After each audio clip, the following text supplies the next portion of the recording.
Udah magana. Thank you.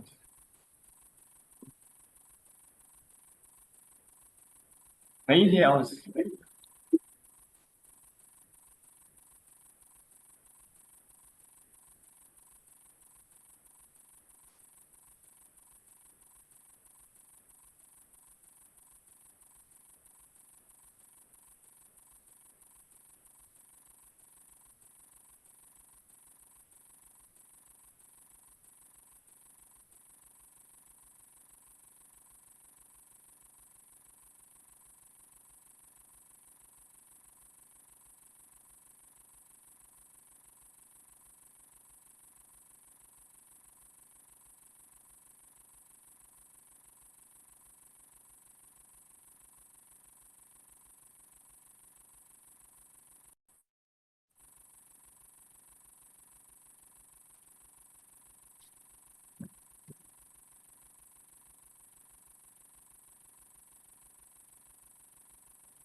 Esse.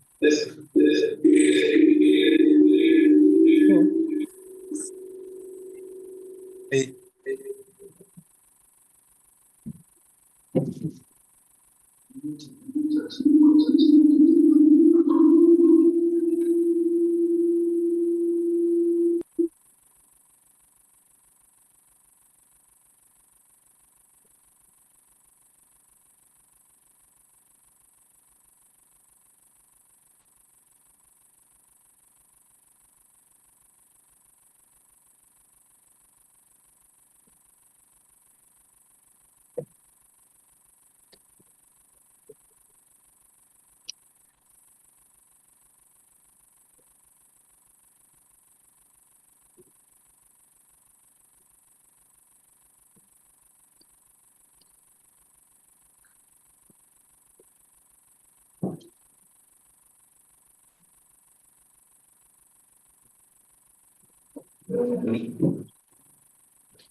ana ga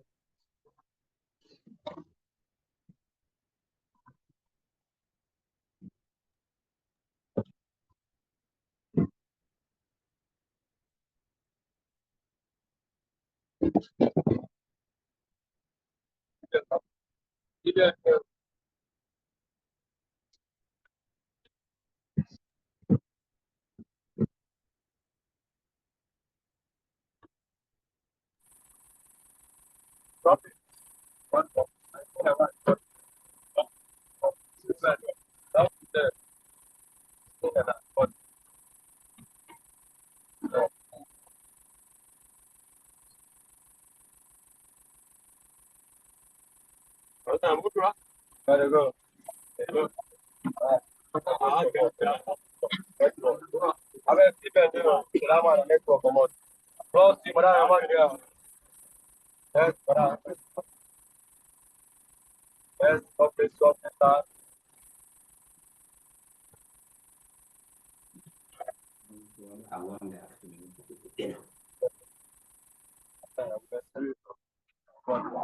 Allora, leggo, io andò.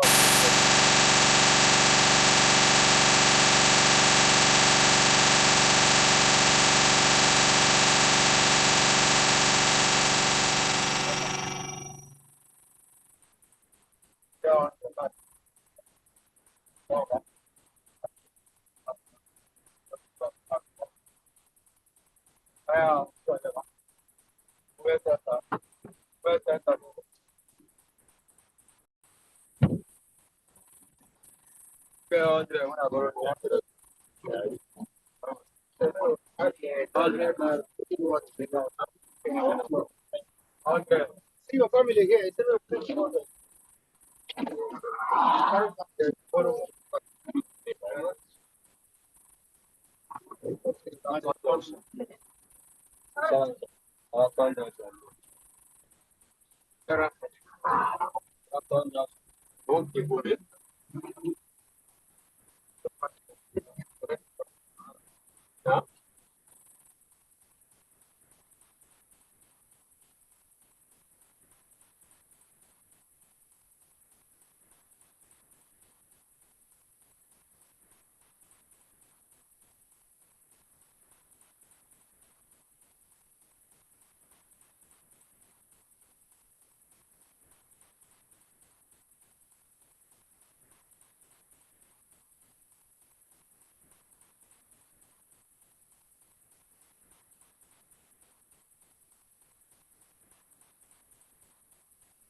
akwai matsalar network. Allah, in tana magana ne? Tana magana ne? Magana take. Ha ba.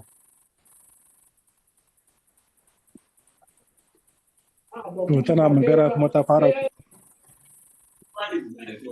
Network ne bai da kyau.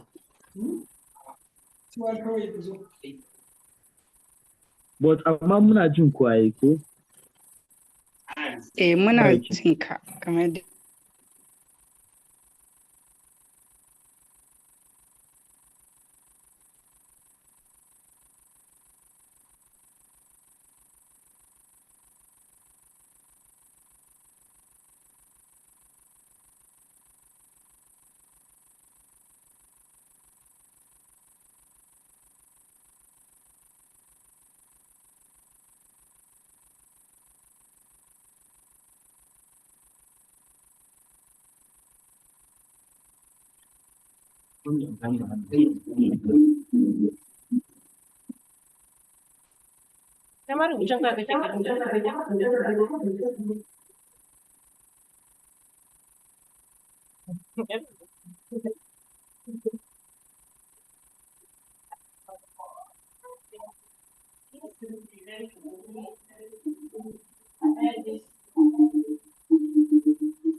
Gidan nan ba su zuwan gita. Akwai mana.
David, ahead is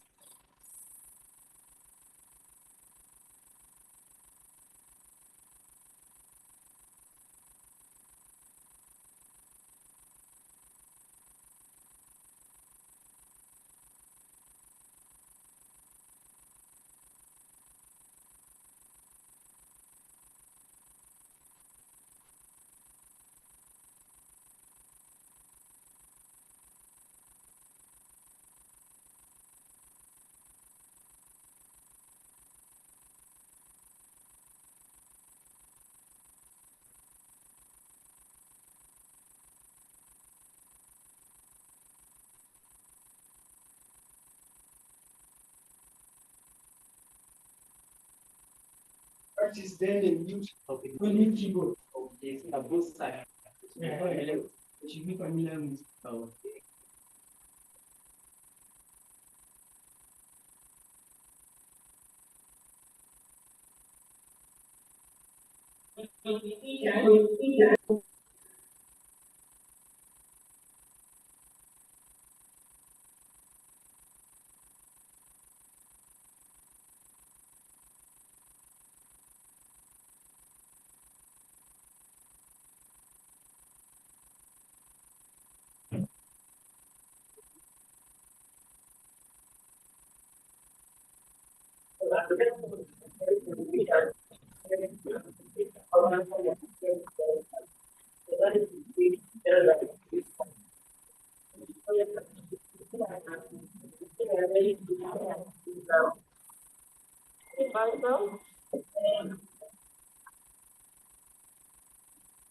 You run a north.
Can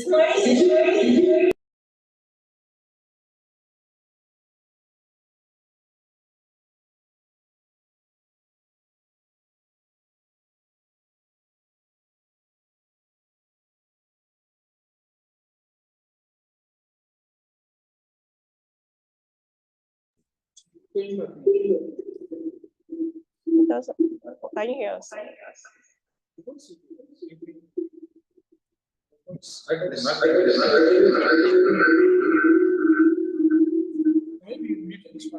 We can hear you.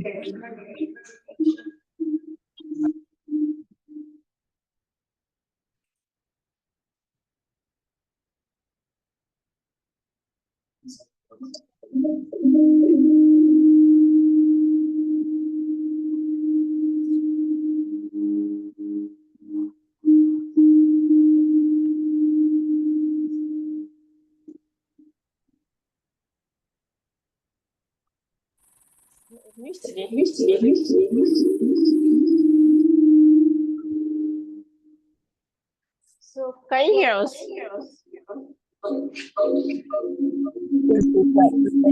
Yes, ma, we can hear you now. It will be only one person that will unmute, please.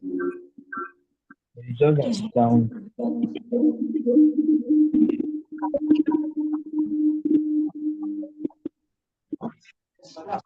So now it's okay, right? Yeah. Yeah, it's what Can hear you. Yeah.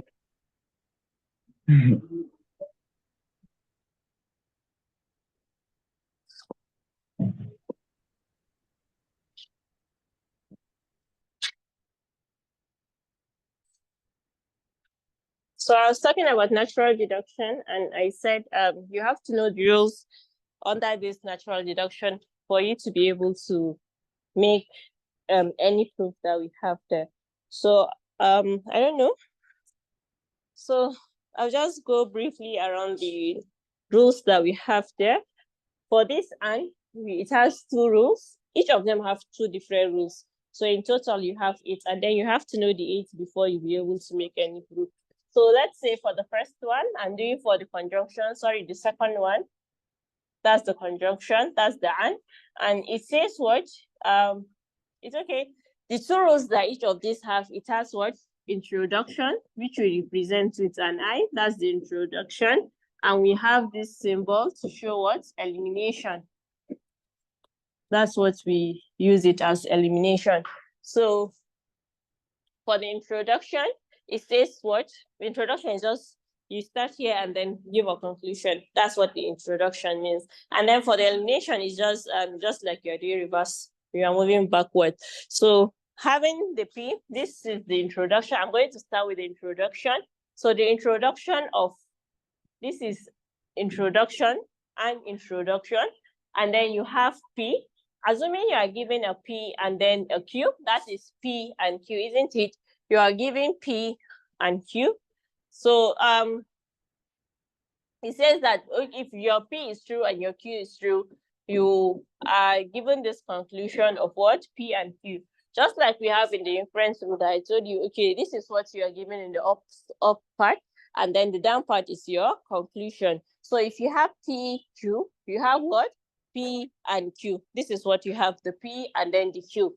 And for the elimination, the an introduction. So if I'm putting the other one, I'm going to put what? And then it, show that I'm talking about elimination. It says that if you are given P and Q, you know that when you're looking at the truth table for and, you know that the only place that is true is what? Is when 2 operators are true. So it makes it easier for us to conclude what? Your P is true. Or in another scenario where you have P and Q to be true, you can easily conclude that what? Your Q is true. So that's it. So this, the first one is the introduction, and then the second part is your elimination. So let's look at implication. So let's look at our implication rules. For implication, it says what? Introduction. Implication introduction. It says that when you're giving your P is true and your Q is true, you can give each conclusion. You can give conclusion of P implies Q is true. So it's something that you have to look at your truth table. Do you understand? If I know my truth table, I don't have to climb all these rules because already I know whenever I have T here, this is going to be true. P implies Q is going to be true. So, and then for the implication elimination, it says what? It says if you have P and then you also have what? P implies Q to be true. You can say your Q is true. So for the elimination, it's the inverse. And then you won't just say because you are given one operator as P to be true, you can just conclude that your Q is true. So you have to have something that is backing it up. And then for not, we have the introduction. So it's something like this. We for not introduction, it says what? When you have, it says when you have, I have P and then I have Q and not Q, I'm going to say not P. So the formula can be confusing, but when you come to solve them, you will find out, okay, they are very easy to use. And then we have not P, and then you have Q and not Q. You have what? You're just going to have a P because this is going to be what? Not P, and then not P, they are going to cancel each other, they are going to give you a P. So for the or introduction, this is the or, we have the introduction, and then when you have P is true, you can conclude what? P or Q is true, isn't it?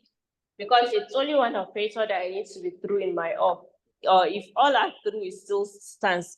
So, and if I have my Q is true, I can also say what? P or Q is true. So it's okay also in that aspect.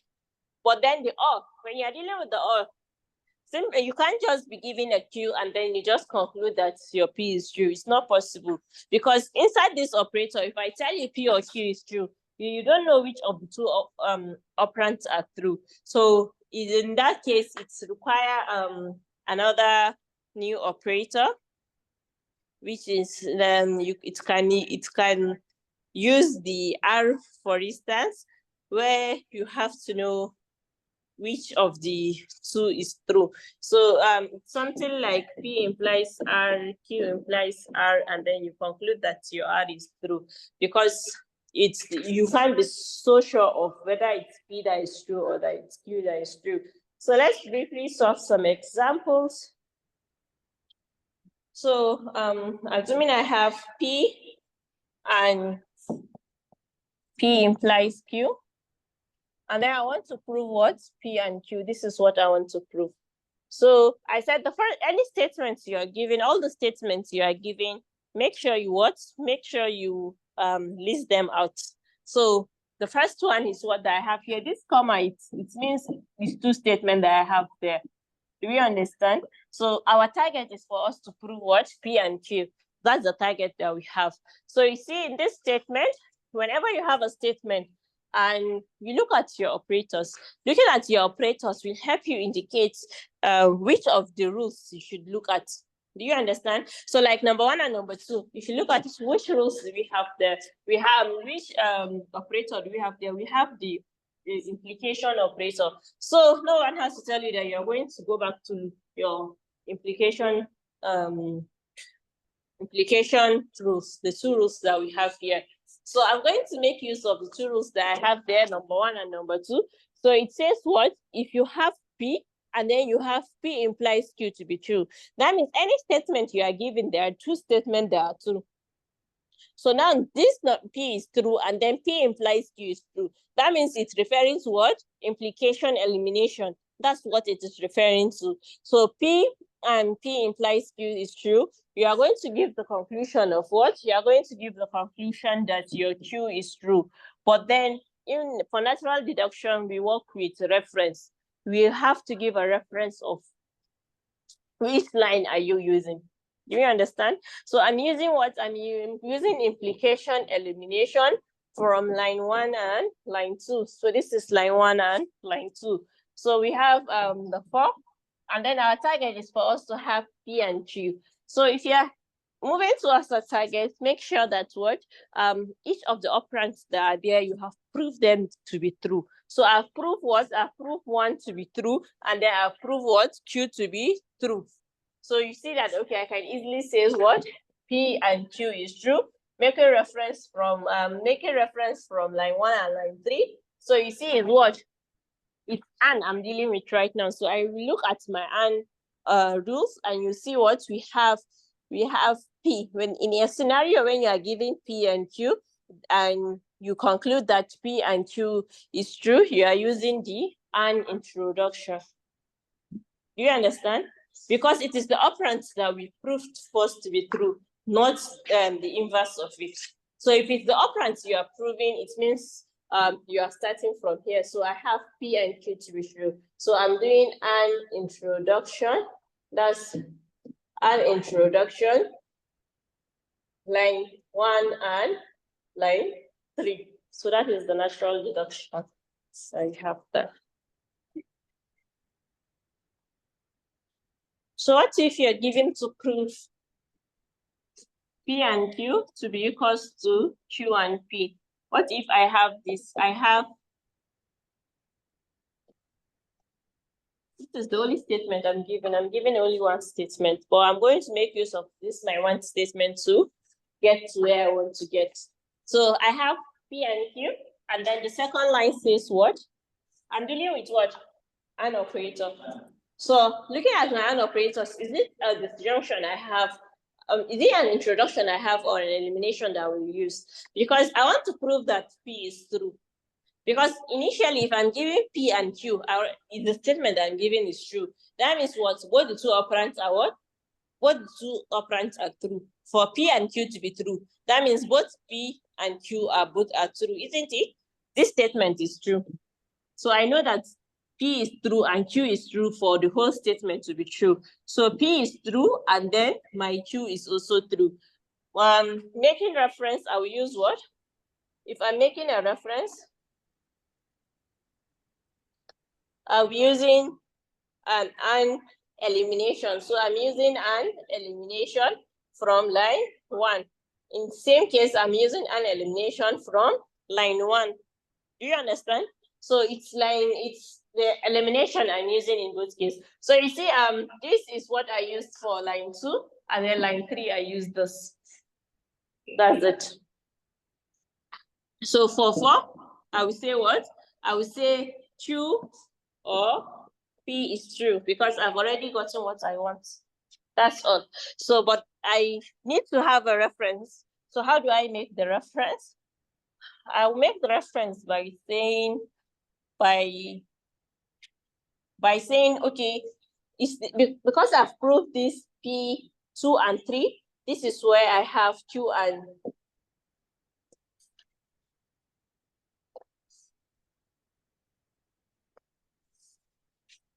so my reference is going to be line 2 and line 3, and then it's going to be an introduction. Do you understand? Because it's P and Q that I have, and then I concluded that Q and P is true. So it's going to be an introduction from line 2 and line 3.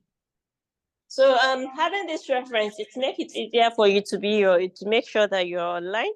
Like, don't go and be proving something that is not correct, since you know which valid rule you are trying to prove from.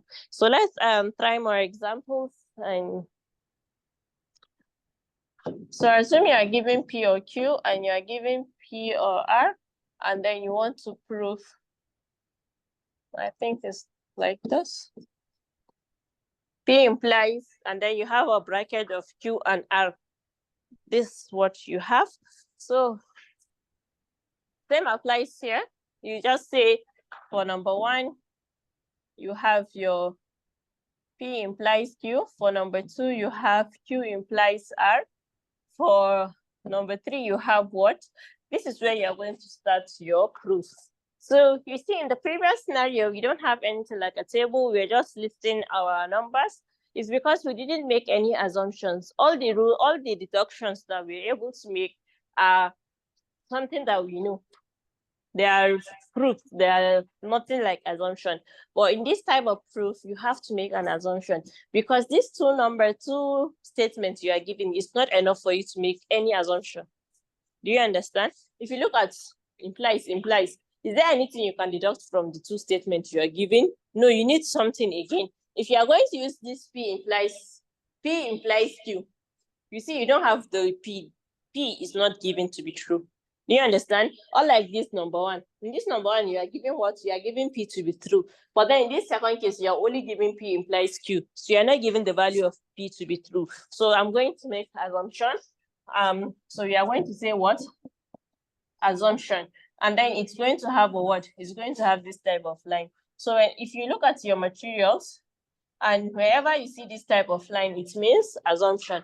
Anything that comes below the line, it's an assumption. So we have 4, like this. Going for line 4, I can make use of line 1 and line 3 now that I've assumed that my P is true. So I will say what? I will say Q is true. And then I make a reference from inference, implication, elimination from line 1 and line 3, isn't it? So 5, moving to 5. What else can I do? I can still do that for, okay, yes, I don't have to make another assumption, but then I can make use of line 2 and line 4, isn't it? Line 2 and line 4 to say that what? R is true. So R is going to be true. And then we have implication, elimination from line 2 and line 4.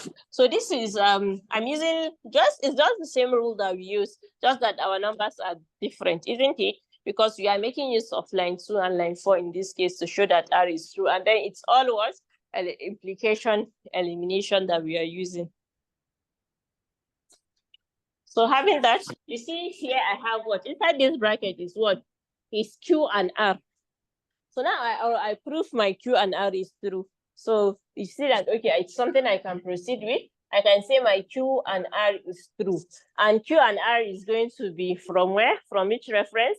It's going to be, I'm using the AND operator. So my AND operator is here. So I'm taking AND operator from this point. So if I'm taking my AND operator from here, you see that I have my Q and R is true. So I want to make one point. It's not because everything that we have here is P and Q that you say, okay, if you are having another different variable, for instance, in this case where you have Q and R, you say that, okay, you cannot use the formulas. Please, you just, it's just the P and Q are just there to show us what? That the use of the operands that we have there. So we have what? Q and R. So Q and R is true. Take a reference from introduction, implication from line 4 and line 5, because this is where they were proved. And then line 7, you see that now I can be able to take in my whole statement, P implies Q and R.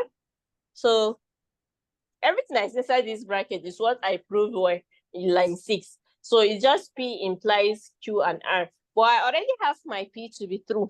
Can we see it? From line 3, my P is true from line 3. So on line 6, I have Q and R to be true. So we are assuming that this Q and R should just be one operator because it's inside a bracket, isn't it? So we are going to use the implication what? Introduction, because it's just showing as if it is two variables that we have there. So it's going to be implication introduction from line what? Line 3 and line 6. So I think that should be enough for natural deduction. Make sure that you know all the rules, because it's not a simple, it's cute actually. It's not 60. Ma, please, I have a question. Please go ahead. Please, this line 6, is it not supposed to be conjunction introduction? Yes, that's what I said, in conjunction introduction. Oh, okay, yeah, ma, that's correct. Yes. Ma, Thank please, you. my question is, how do we know when to say which number are we eliminating from? Like this one you just solved now. Number Which 4. which number are we making reference from? Yes, ma'am. Which rule? Is it the rules we are writing at the end here, or the numbers we are seeing on the question here? So yeah, this line you had, it's something like this. The implication elimination is the name of the rule, isn't it? It's the name of the rule, and then the number is this number on the question that we have. So we are making Okay. reference to it. Yes. Okay.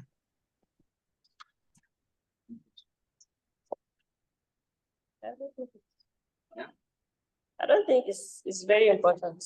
Just Ma, know we the- hope that it's these simple ones that will come out in the exam. Let the one in the assignment not come out in the exam, ma, please. The assignment was it at? I've not even marked. Please just know the context. That's the most important. Yes. So any question regarding natural deduction? So let's move to Yes, biology. ma'am. Okay. Yeah, my question is on the universal and existential quantifiers, introduction and elimination, something like what you gave us in the assignment. Yes. So I don't know if I came late, if you treated that topic. What's the question? Sorry, my mind is off. What did you say? Yeah, my question is on existential and universal quantifiers. Their Yes, introduction and elimination. you came late, so you can refer back to this recording and check what we discussed. All right. Ma, please, before you go forward, 1 second, ma. The question that you just asked now, I want to ask, each sentence, is it a particular answer that it must have, or it can have different correct answers? Are you talking about this reference that we have here? No. Is the quantifiers, existential quantifiers, and the other one, is it possible for a particular sentence to have different transcription? It's not possible. Except the notations. Do you understand? Or it's not, it has to be the same, please.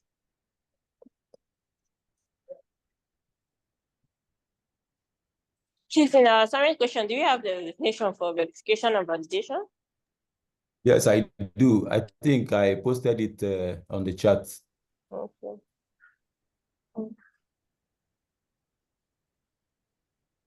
So let's just briefly.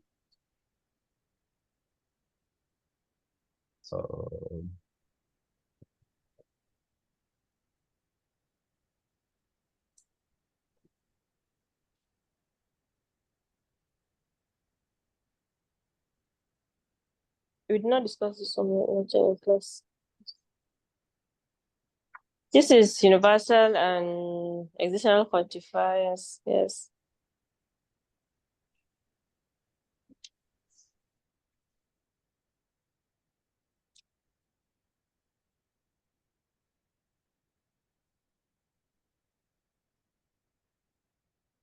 Let's quickly see hologic. So hologic to have some rules. They have some rules. So the first thing I want to know is what hologic is what? It's partially correct. Hologic is partially correct, isn't it? Because it makes no note about termination. So that's why it's not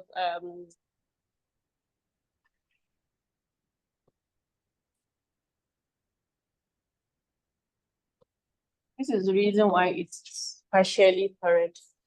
So in logic, I want us to keep point to what? Strengthening a precondition. But then we can only strengthen a precondition when what? When it's a logical operator that we have there. For instance, now this is the syntax that we have for hologic. We have something like what? P, A, and Q. This is something that we can have, isn't it? So this is the part where we can have where we can strengthen it. the precondition. So for instance, if you are giving x greater than 2, how do I straighten this? You are going to take, this is where the number lines come in, because if I have something like this, and then, on our number line, is 0 that we have here, and then anything positive goes here, and then anything positive comes on this side. So if you have x greater than 2, how you can straighten it, we have 2 here, and then this is the value of x, is for you to take a value that is greater than 2. That is how to straighten it. So that means each of us in this class are going to straighten the precondition in different ways. I can just choose what? I can just choose x greater than 3. He might choose x greater than 100, x greater than 150, x greater than 10. Do you understand? Whatever the value is, as long as it is greater than x, the initial value that we are given.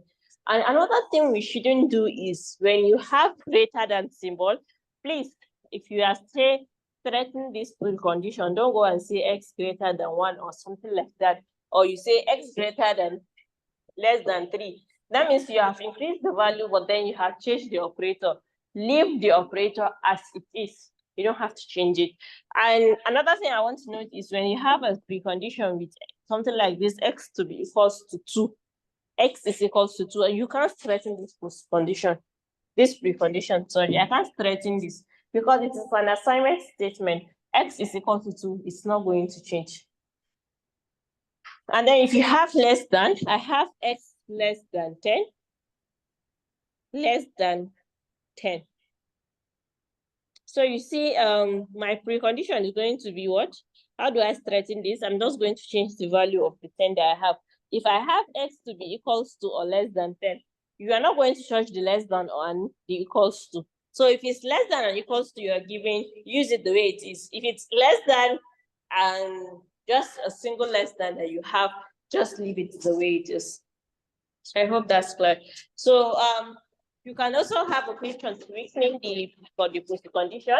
You can have a scenario where you are going to weaken this post condition. So how do I weaken a post condition? If I have x greater than 2, this 2 is here, and then to straighten it, I go right. When I want to weaken it, I have to go the other way around. So I'm going to say x greater than 1. Don't touch the operator. Just take a value that is lesser than what you have there. And another thing is what? Please don't make mistake of choose if your question is precondition, touch your precondition. If it's post condition, touch your post condition. So please don't confuse the preconditions and the post condition. Make sure to choose to select the one that you want to touch. So and another thing is if I have a precondition that says x, let's say I want to weaken a post condition and I have x greater than -1. So if I see which one is correct among these two, x greater than 0 and x greater than -5. So which one is lesser in this case? Which one will be a correct answer? Let's say I call this A and I call this B. Which one is the correct answer for this if you are going to weaken a condition? Is x less than -5? Less than 5. That's yes. Greater than -5. Correct one. Because 0 is more than -1. Just like someone is owing you 1 when you say -1, isn't it? And 0, you don't have anything there. So that's how to weaken a post condition or to straighten a post condition. So if you are dealing with Hoare logic, how do we even find the precondition? You might come across questions that ask you to find the precondition. So this is P, and then I have x to be equals to this, and I have y greater than 3. Y greater than 3. Oh, sorry, I have x greater than 3. Because it is x that I have here, so x greater than 3. So in order for you to find precondition, all you need to do is what? Is make substitution. You take whatever you have inside, you take the statement and then put it inside your post condition. So you are going to say what? You're going to say the value of x is what? Y plus 3. So it's going to be y plus 3 greater than 3, and then the presence of the rest of your statement. So x is b greater than 3. So this is going to be y to be greater than 3 minus 3. X is going to be x plus 3, x greater than 3. So it's going to be what? Y greater than 0. And then x is going to be x plus 3, and then x greater than 3. That's clear, right? So this is what? This is for assignment axiom. No one is going to tell you like an assignment axiom, whether it's sequencing or anything. Yes, you can easily differentiate. If you have only one statement, it means what? It's assignment. So I know that it's assignment tool that I'm going to use there. And then if I have two statements, that means it's what? Is sequencing. Yes, so let's do an example with that of sequencing. See how we can go about it.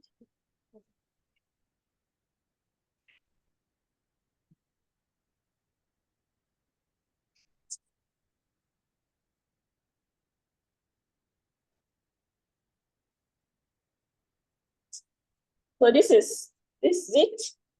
So for sequencing, how do you do it? This is statement 1, and then this is statement 2. So that's just the difference between assignment and sequencing, because the assignment is only 1, and then for sequencing is 2.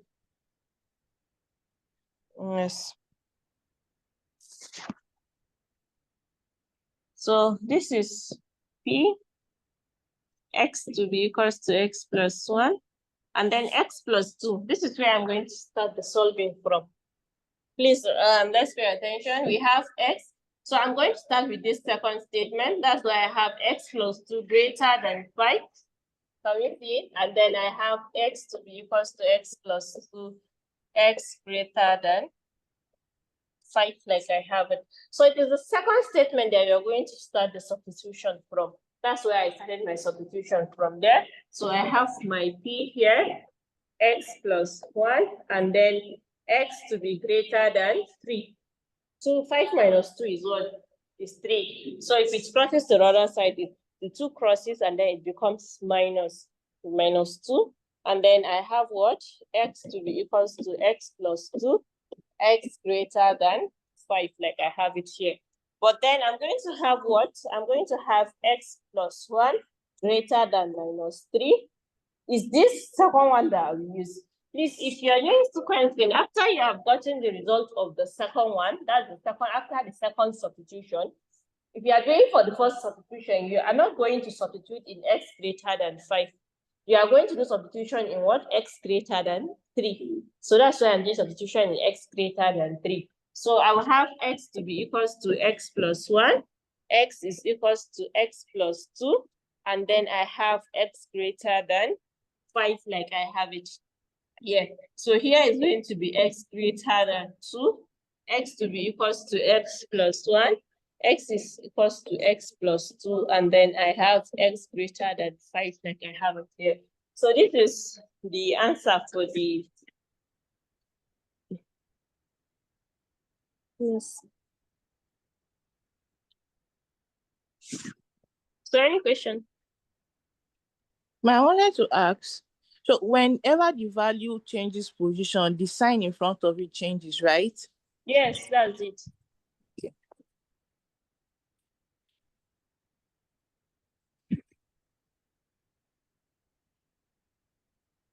Hello, madam. Yes. Can you hear me? Yes, I can hear you. Sorry, I want to take you back just a second, please. Please move. Yeah, please. I just have a question, a short one. Now, when you are giving a question in natural deduction, like I posted it on the chat, there is this equal sign and then the turnstile sign. So what is expected of us in such a situation? Equal sign, and yes, it's the same. Please just take it as the same thing. It's just proof you're trying to. All right, then. Ma, this Okay, thank one you. the one you are solving now is when you are looking for precondition, right? Yes. Okay, ma. We are Thank finding precondition. What if you add X is supposed to even put another X? I just try to bring everything down. I was just trying to bring everything down. Do you understand? On that line, Which line? This is line 1, 2, 3. after you use the brackets. This bracket. This is the one now. I just brought it down. Yes. If not, you leave it behind. It will not reach the end of this statement. Eh? It has to be there. If you leave it from this point, if you don't bring it, if you don't continue moving with it, that means this at the end of this substitution, I'm going to only have this here. Do you understand? That means if you don't continue bringing it down, this is my going to. Because that's the rule, you have to start from the second one. If you start from the first one, you're not going to get it right.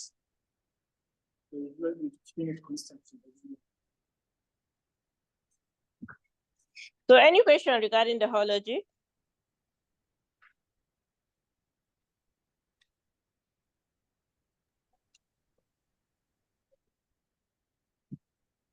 So let's just have another one example. Sorry, ma'am. Good afternoon. I have a question.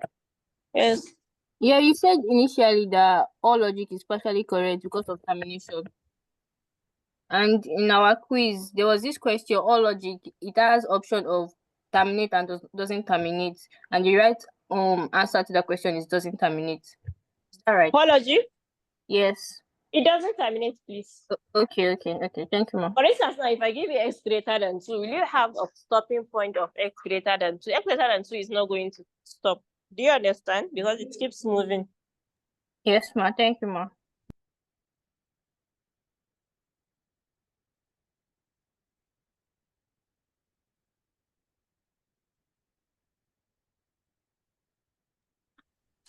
So let's just do an example for conditionals under homology.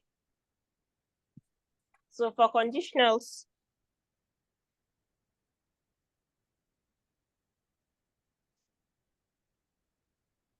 so what if you have something like if x greater than 2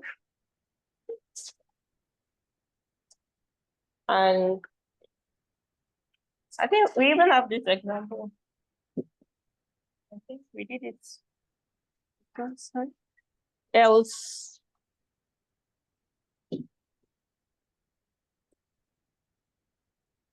and I said what we are going to solve it two statements simultaneously in order for you to find the value of what? P. In order for you to find this value of P. So how do you do that? It's going to say what? You are going to say this is the value of B, that's your condition. In the formula, if you check the formula, so the condition is what? B.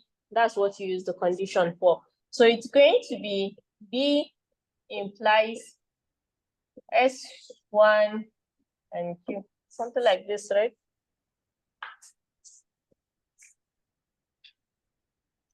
No, it's an and. Yes. And then the other one is what? Not B. And you are going to do it as if it's what? It's assignment statement. So that's how you are going to do them. As if it is. Is it and?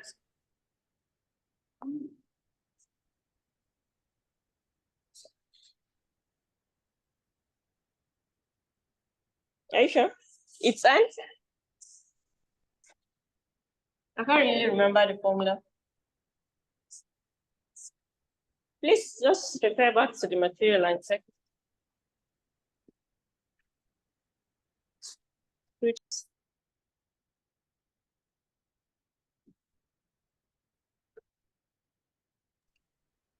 please let's have a 10 minutes break. After the prayers, we are going to be back.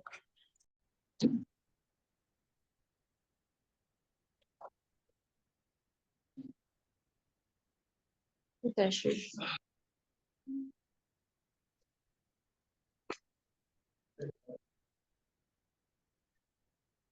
So I said we are solving an example.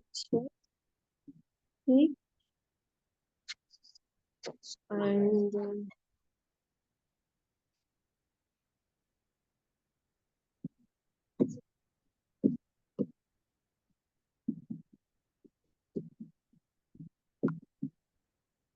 So here is going to be x greater than 2.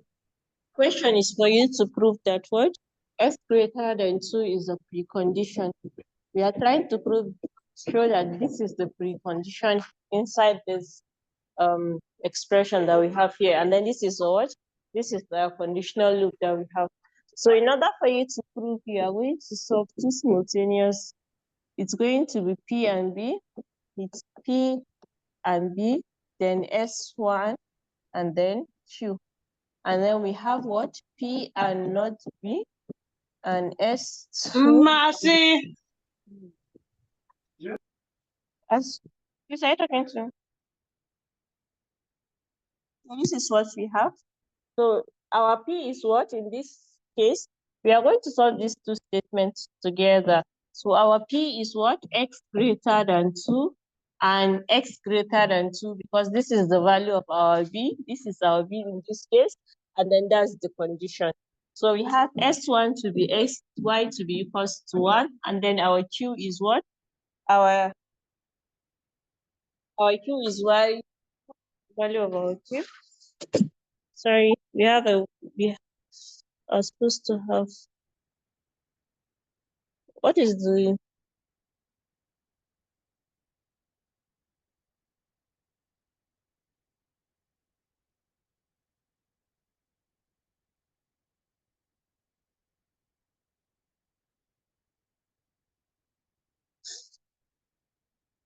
Y is what? Okay, Y is greater than 0. So Y greater than 0. So it's going to be Y greater than 0. That is the value of our Q. And then we have X greater than 2 and not B. Since this is B, and then our B is what? This is B. B is X greater than 2. So if you are taking not B, what are you going to do? Since when you are dealing with not B, you are dealing with what? The operator.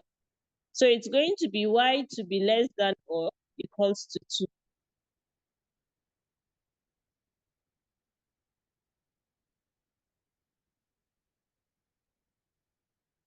2. And this is where we are. So you are dealing with what? Operators. If it's greater than, it's because what? Less than or equals to 2. So here you are going to have what? Y is less than or equals to 2, because that's the not B that we have here. And then Y is going to be equals to 0, because this is S2 and then this is S1. Do we understand? And then we have what? X greater than, sorry, Y is greater than 0. So from this place, you see that this is what? X greater than 2 and X greater than 2. Do you understand? So this is X greater than 2 and this is X greater. So you see that this is the same thing. So it's going to evaluate what? True, because we have true to be there. So Y is going to be Y equals to 1 and then Y greater than 0. But then in this scenario, it's just like if you have it something like this. This is my number line, and then I have 2 to be here. I'm saying the value of Y is going to start from 3 upwards, because it says what? X greater than 2 in this point.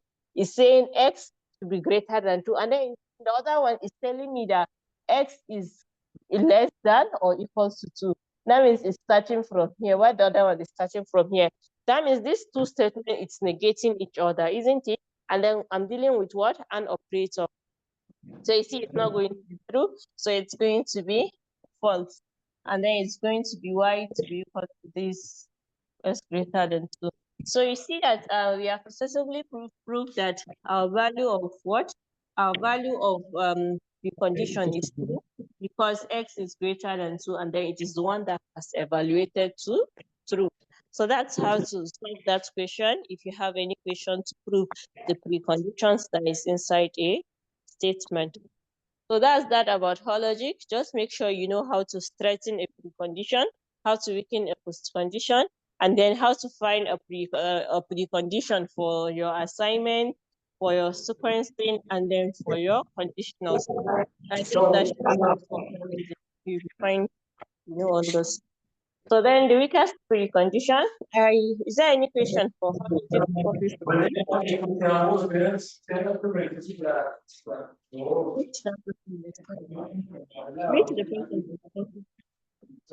We have weakest precondition. So this is weakest precondition calculus, and then it's just like our hologic, just that it has a bit different. For weakest precondition, what you have as the precondition, that will be the precondition. I don't know if you understand. And then precondition is weakest precondition calculus is totally correct because it says something about termination. There is going to be termination in all cases. Account for termination. So let's solve some examples. I will just jump to the loop part. You know, we have sequencing, we have assignment, we have the assignment axioms. So they have less different with the hologic, isn't it? So let's look at the while loop for the weakest precondition. So let's the first one, assume you have this WP, and then I have while n greater than 0, do n to be equals to n minus 1, where I have my post condition to be this.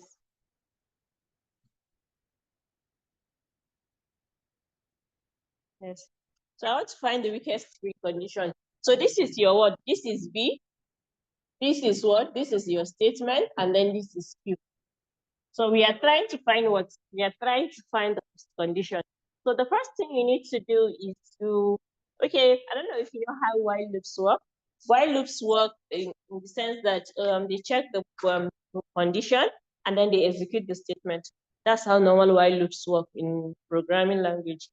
So in this case, and then there are scenarios where at first instance where it checks the precondition, it doesn't even work at all. No, while loop. There are some scenarios that even for the first time, it's not going to execute. Do you understand? For instance, now, if, let me just give you an example. When I have x is equals to 5, x is equals to 5, this is where I am, x is equals to 5, and then I have a while loop that says, while x greater than 5, do print, for instance, hello. Is this while loop going to work? It's not going to work even for the first time. Do you understand what I mean? Yes. So, and then this weakest precondition has accounted for that. Even if the loop is not going to work, there is a formula for it. So that's what we call the P0. P0 means the loop is not going to work even for the first time. It's going to run what? 0 times. So, and then the formula is what? The formula is not B and Q. So this is the formula for it. And not B in this case is what? The inverse of n greater than 0. So let me just put it down. N greater than 0, and my Q is what? N is equals to minus 100. Isn't it? So we have what? We have, this is going to be n to be equals to, is less than or equals to 0. N greater than 0.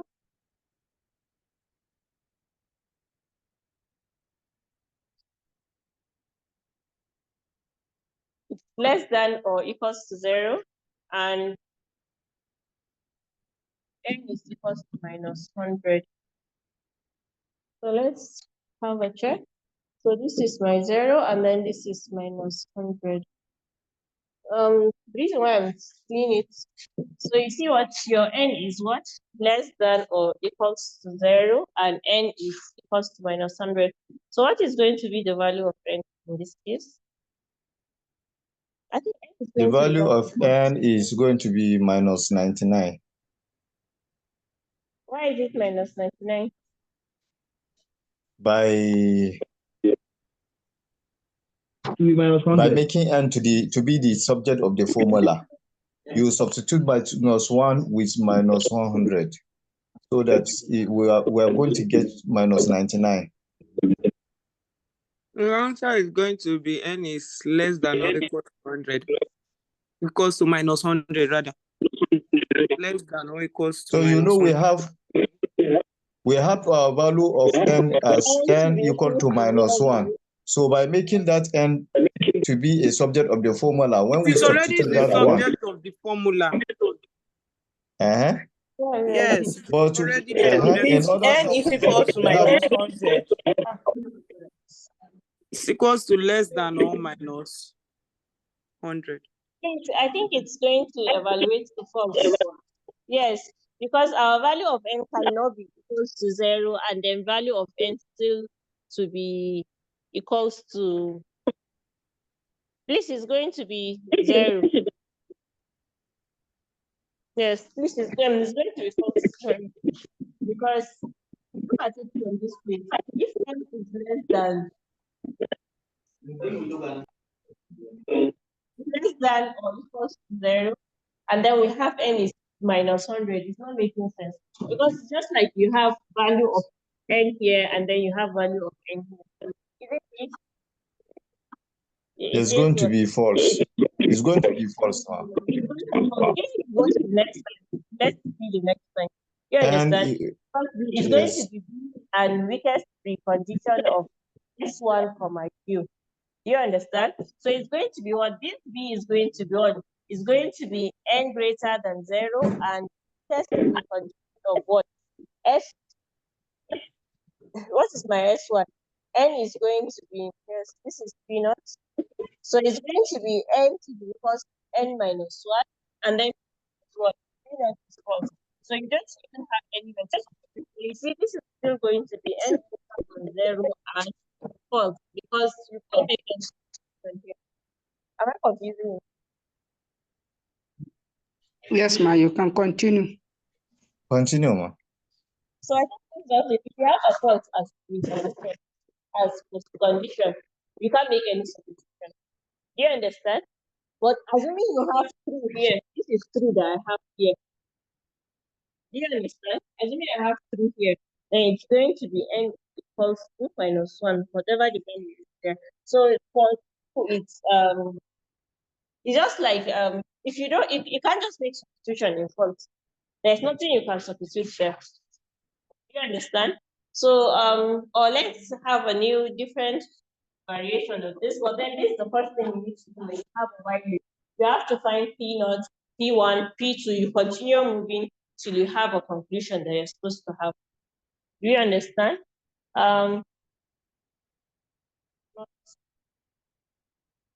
Yes.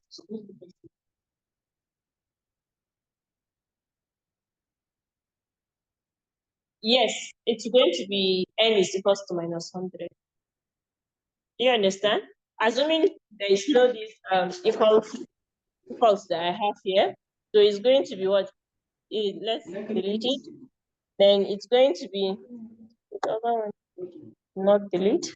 So it's going to be true that I have. I'm going to have n is equals to minus 100 because the value of n says n is less than 0 and n is equals to minus 100. Equals to minus 100. So what if I have another while loop? So instead of this, I'm going to have what? I'm going to have n exclamation mark is equals to 0. Exclamation marks means what? Not.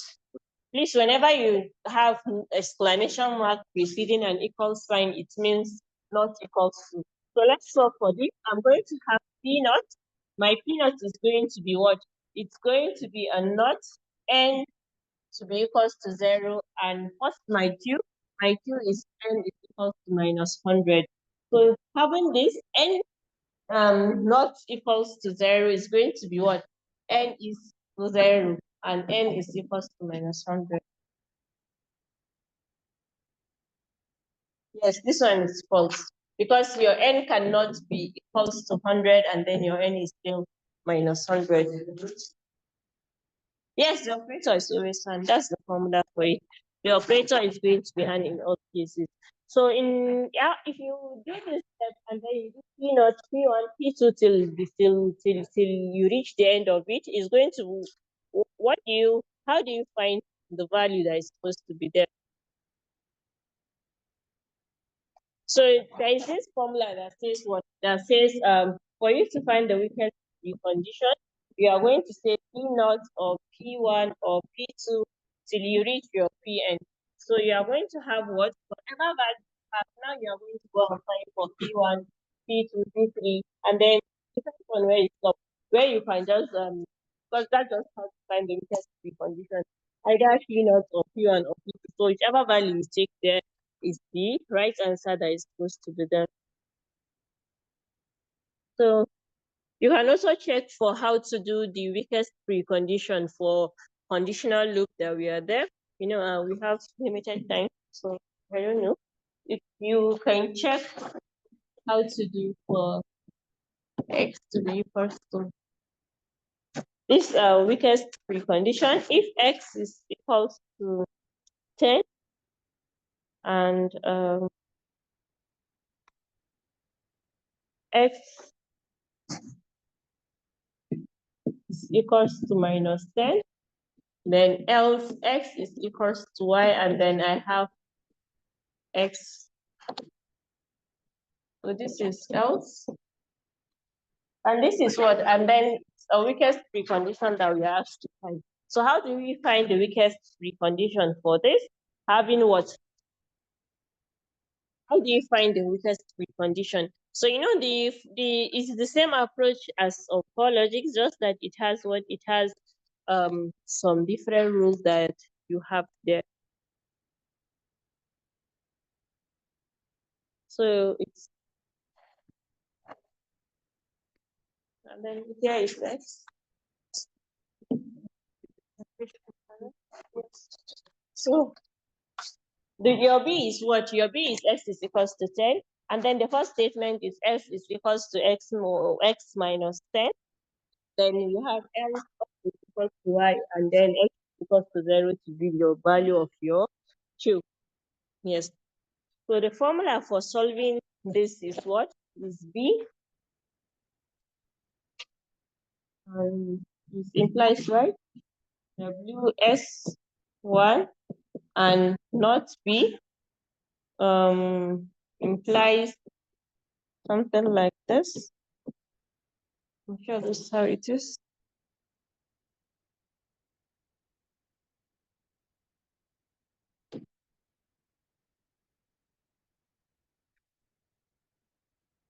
This is what we have, and then this is the value of our B. This is our S1, and then this is what? This is Q, this is S2. And just figuring out what we have. So if we are trying to find the weakest precondition, the value of B is what? S is going to be equals to 10. X is equals to 10 implies WP. So statement 1 is what? X is equals to X minus 10. And then my postcondition is S is equals to 0. And not B is what? My not B, X not. This is B. X is equals to 10. Then implies X is equals to Y, and then X is equals to 0.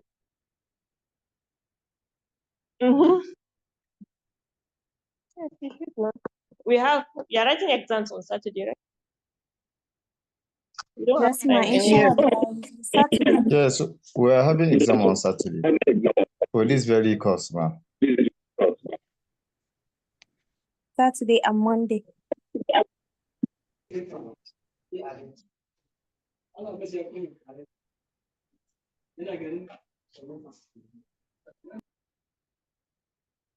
So let's solve for this. So you see, how do we solve this? We have x is equals to 0 implies this part you are just going to solve it the way we solve assignment axioms. So you are going to take the value of x and then make substitution here. Do you understand? So the value of x is x minus 10. So it's going to be WP. Here you have x minus 10 to be equals to 0. Do you understand what I did? I just substituted the value of x into x is equals to 0. And not this, and then I have x to be equals to 10, and this implies what? WP here is going to be x is equals to y. And then my postcondition is x is equals to 0. That means I will have y to be equals to 0. Yes, that's it. So we have what? X to be equals to this implies x is equals to 10. Because if I make this exponent of the formula, that means minus 10. If it crosses to the other side, it becomes what? It becomes what? It Plus. becomes, yes, it becomes plus. So you see, this is going to evaluate to what? It's going to evaluate it through because x is equals to 10 implies x is equals to 10. Do you understand? And then from this side, so you see the conclusion from this side is going to be what? X is equals to 10. And from this side, what happens? Not x is equals to 0 becomes x is not equals to 0, isn't it? If I tell you x is equals to 0, and I said the not is going to be x is not equals to 0, and this implies what? Y is equals to 0. So for the first time, we are going to have a bracket that says what? X is equals to 0 and y is equals to 0 is to 1 this is the weakest precondition. That x is equals to 10. Why do you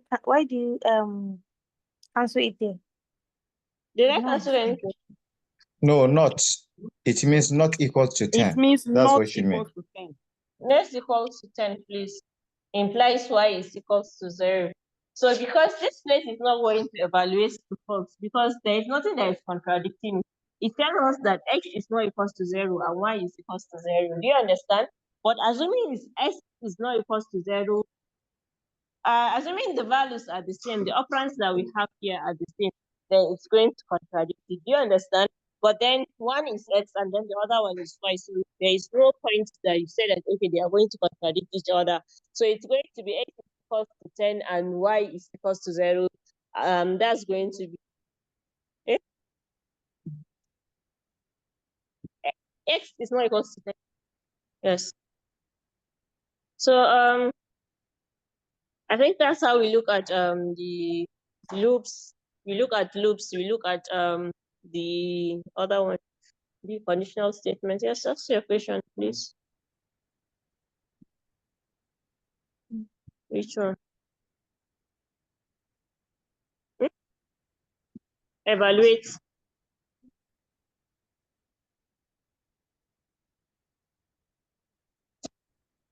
Okay. So let's see if we can solve it. If what? If x greater than y is equals to 1.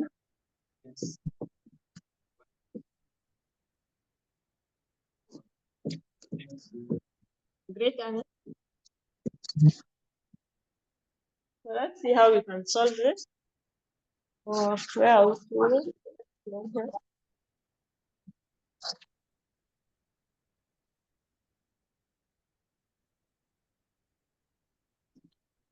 So we are using this same rule, this same formula that we have here. This is what we are using. So x greater than 2 implies WP y to be equals to 1. That's the first statement. And what? What is my Q? X greater than 0. But we can't make any substitution, isn't it? This is the value of my B. And let's say not x greater than 2 implies WP y is equals to -1 and then x greater than 0.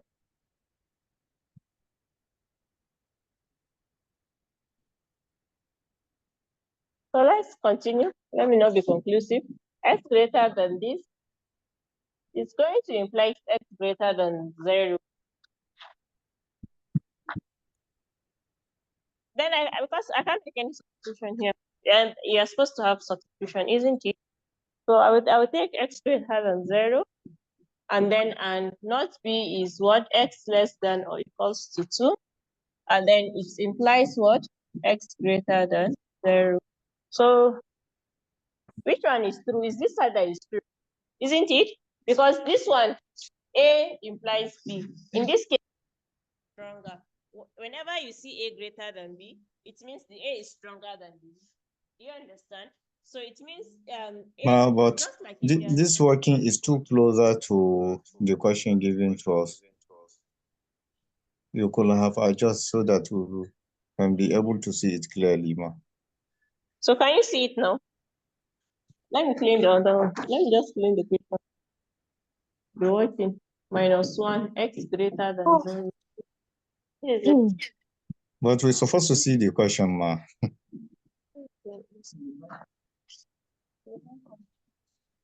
X is what? Better.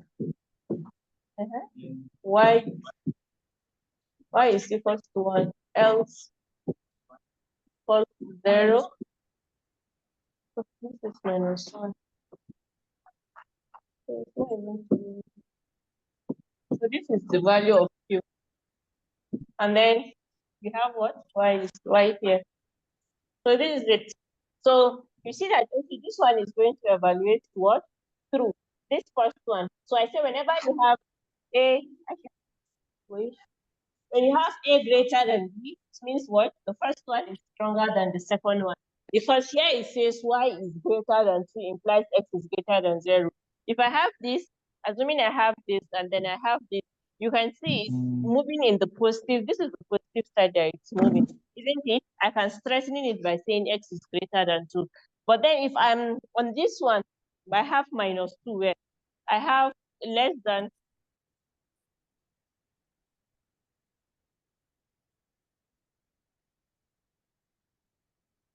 Is this the sheet we're working on? Does it right? Yes. And then the other one says X is here, and then it's less than or equals to 2. Less than or equals to 2 can continue proceeding. Because if you say less than or equals to 2, it can continue going down part of it, and then it's never going to. You understand? So please let's check more on the loops and also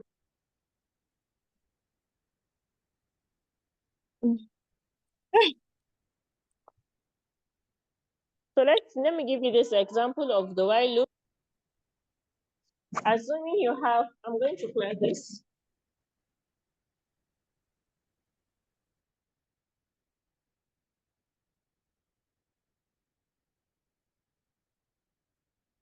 Not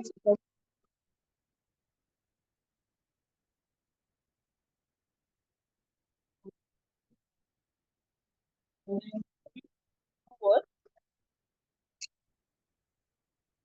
2x equals x is equal to -1. This is what you have. And then your value of q is what? Your value of q is true. I just want to explain the one that we have 3 minutes.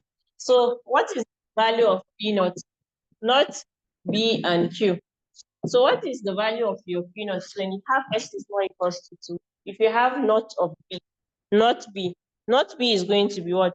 It's going to be x is equals to 2 and true. So T in logic, it means what? T in logic means 1, isn't it? T is equals to 1 and F is equals to what? 0. And means what? Multiplication, isn't it? It's just like a multiplication. So it's just like I'm saying x to be equals to 2 times 1. What do I have? I have x is equals to 2. Are we clear? So I said if you have P naught, we are going to proceed to P1.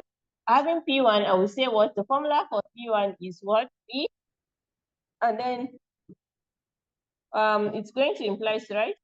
Or is it an and? We have S1 and then P naught.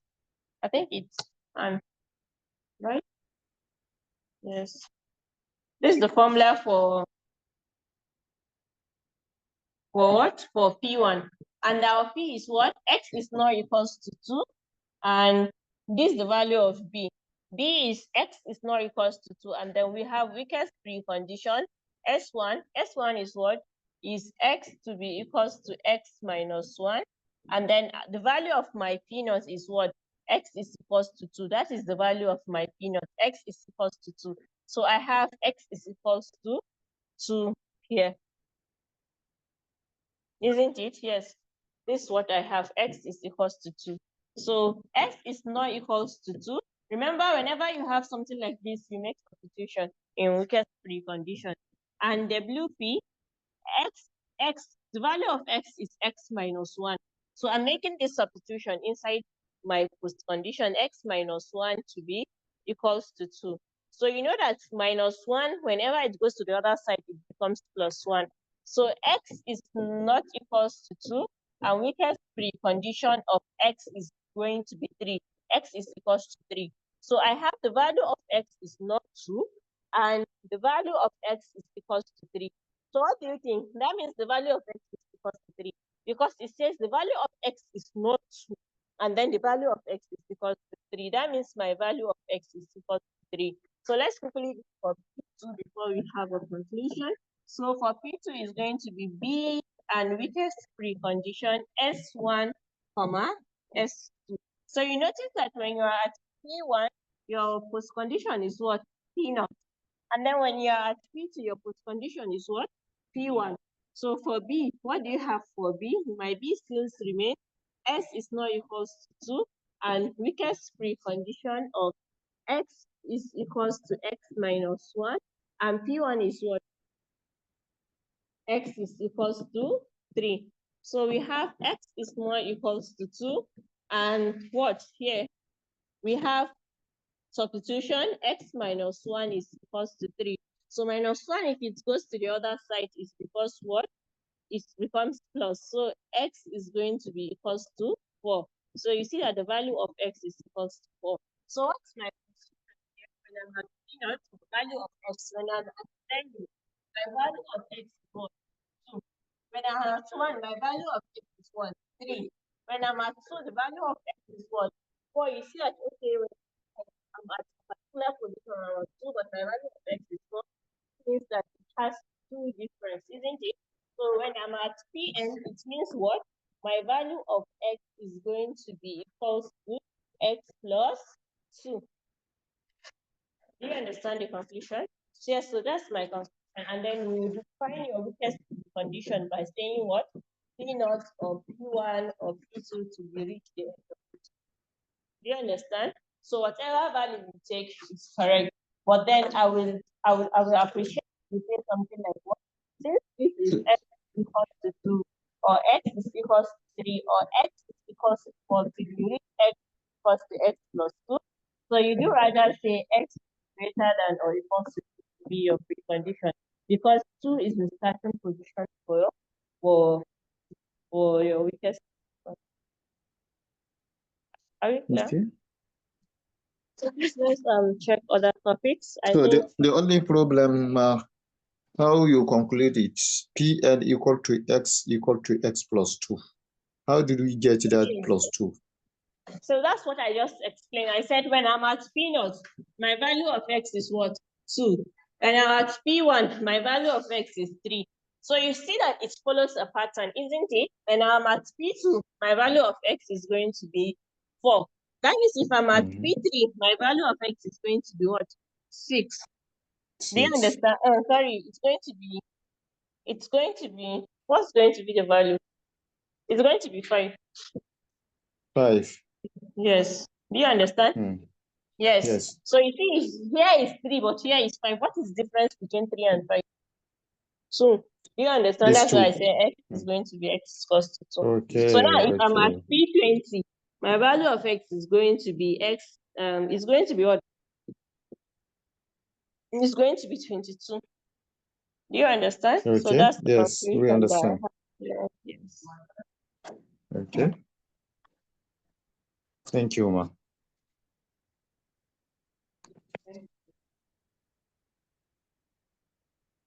You understand? So it's going to be n plus 2. Someone corrected me. It's n plus 2.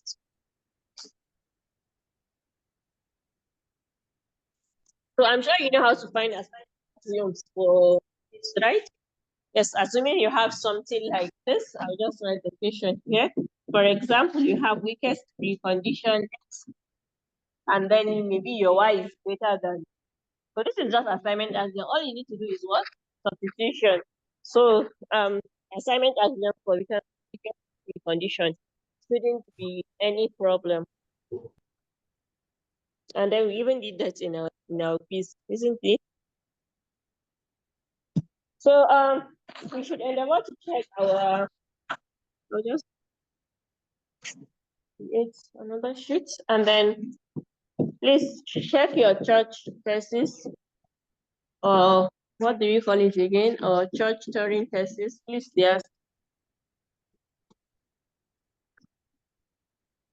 are the same thing. Church thesis or church Turing thesis, they are the same thing. And make sure you just find the functionality of it, how you do how it functions, and then the functionality of the Turing machine. This is you know what the Turing thesis is, and then the functionality. The functionalities of Turing machine.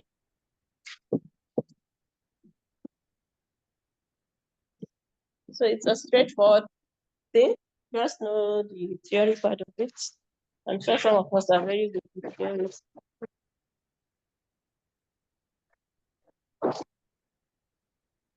Ma, you say Yes. some of us are what? I said very good with theories.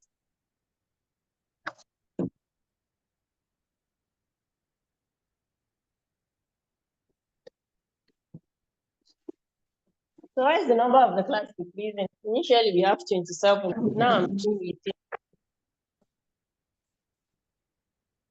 So I'm going to look at finite automata, and then finite automata and regular expression. So I'm looking at 402 or 412. Anyone, isn't it? We are just having it all together. So and I said finite automata as what they have 5 different tuples, and then you it's very important for you to know the tuples. This is as alphabet. We have Q naught. I have F. I have my transition function, isn't it? So this is my finite automata. This finite automata I'm dealing with. So I don't know, you can come across any finite automata, and then you'll be asked to define if it's the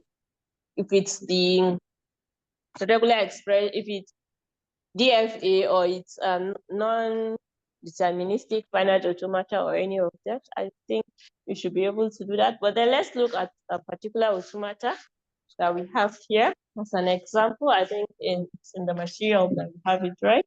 So we have where we saw this a number of times, and then we have a loop here, and then we have another state that is what? Or log. And then what do we have? I don't remember.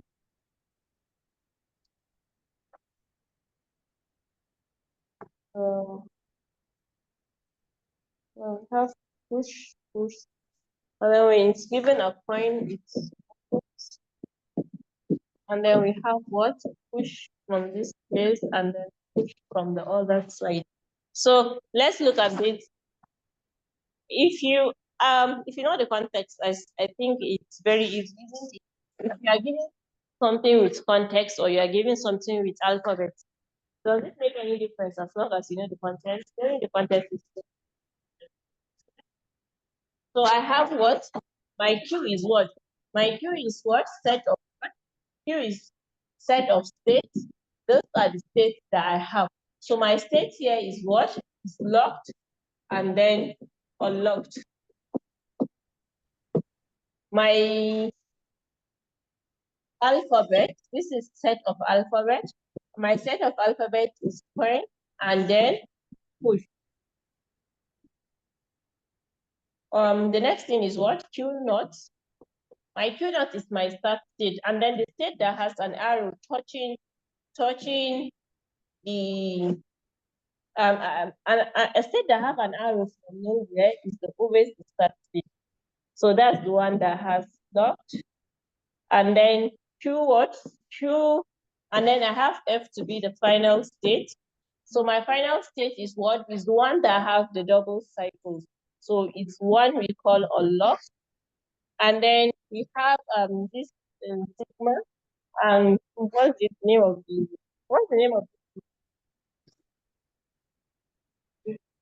no, I mean in Greek alphabet. What do you call it? Do you call this one?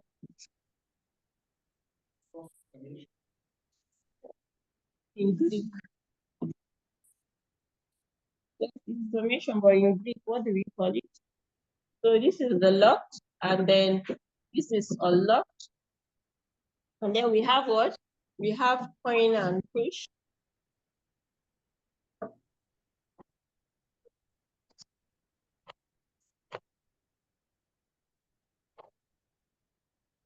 This is point, and then this is push. And then we have lock and unlocked. So this is what we have when we are at state lock. We have what? Lock.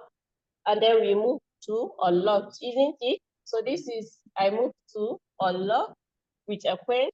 And then when you have push, you return back to the lock state.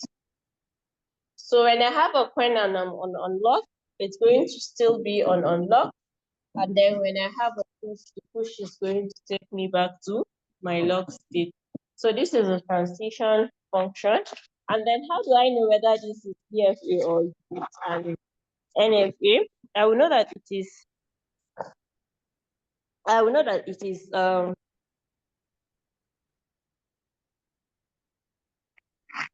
will know that it is a DFA because it has what?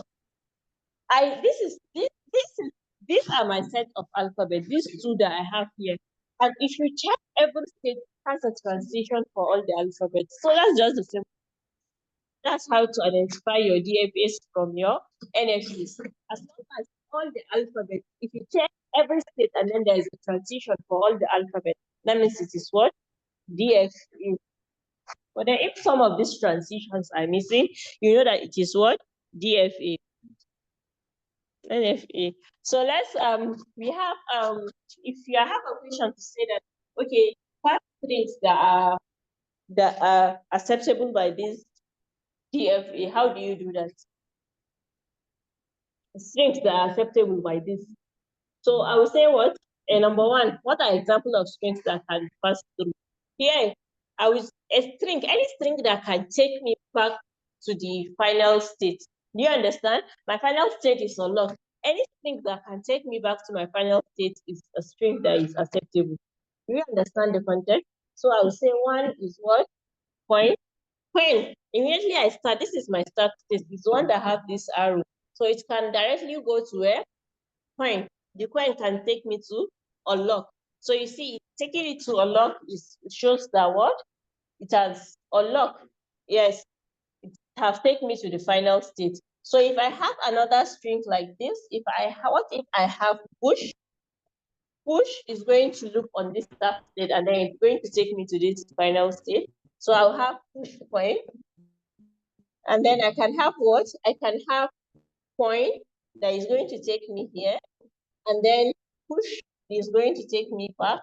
And then I will have another point back to unlock. So you see, this short string too is going to take me back to the final state.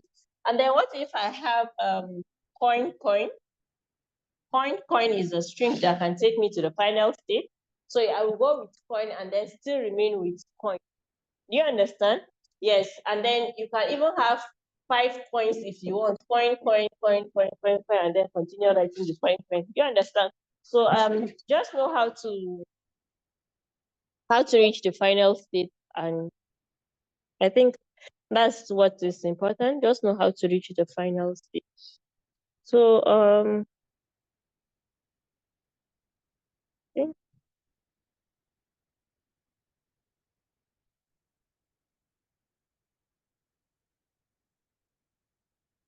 Yes, S1. So what it means is currently you are at state S1. Do you understand? Currently, you're at state S1. So you transit with a 0. Where does it take you?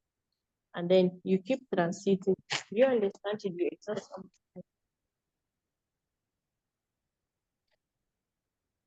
So I think you should know the theory behind the difference between a DFA and an NFA. It's something we say every class, isn't it? And then even if you have something like it's an NFA that have, let's say, Q0, Q1, 10. I'm just stating an example. You have the ones that have numbers. Please know how to know the type of strings that can go through that machine. Seriously, finite automata is one of the easiest topic, isn't it? Because it's something if you know you don't and you can't forget it. Yes. There is no two way about it. There is no ambiguous answer for it. If this is the answer, this is just the answer. There is no halfway answer for it. If I know this is the set of state, I know this is this, and I should be able to. So I think so let's just look at.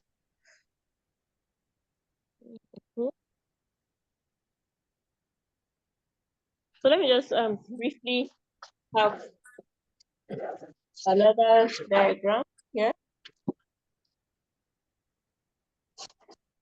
So let's see how far. Let's just see how far we can go. Future.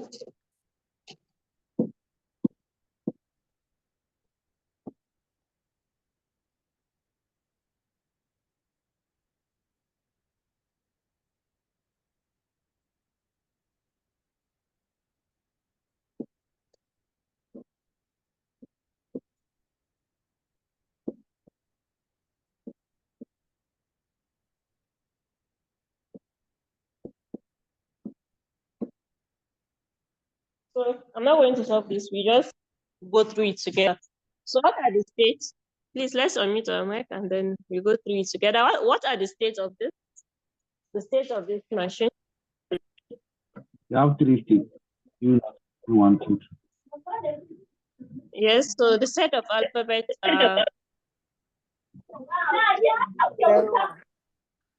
yes, 0, 1. The start state is what? Q0. Yes, the accept state or the final state is what? Q2. So what if I have something like this, and then I have T, and then I have Q11? What is the result of this? Q11. So it Q2. means that you are on state Q1 and then you have a 1 transition. Do you understand? So the answer is going to be Q2. Do you understand? It means that this T represents what? Transition.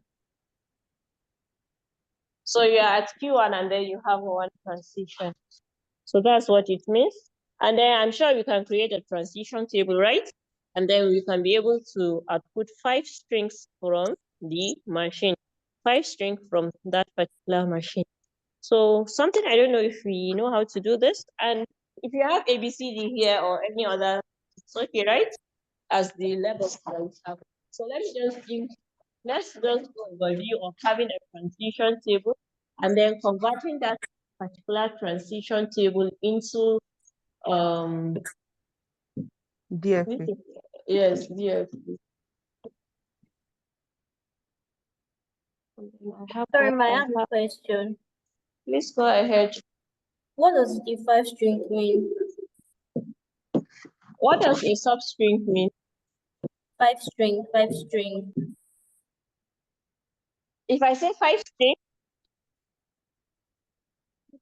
you're talking about 5 strings, right? Yes, ma. Are you there? It means give me 5 strings that can be accepted by this machine. You understand? 5 different strings. For instance, this machine that I have here, what are the 5 strings that can be accepted by this machine? You see, I can have what? 1, 1. 1, 1 can go here. Do you understand? The one that is going to take me to the final state. Which one? And 0, 1, 0, 1, 0, 1 can go. Just find an array of strings that can take you to the final state. That's just what it means, please. Q naught. Just a number, like just 0. Like the one on It top can- of Q naught. 0. I don't understand. No, 0. You see, that's 0. That is not going to take you to the final state. 0 cannot take you to the final state already. Because at all states you have to start from the start state. So this is the entry point. This is the start. You understand? So if you just put 0, you are going to end at where? At Q naught. So you have not even progressed. You have not even gone any. So 0 cannot be part of it. So make sure you find a string and that is that after the transition you end the final state. You know.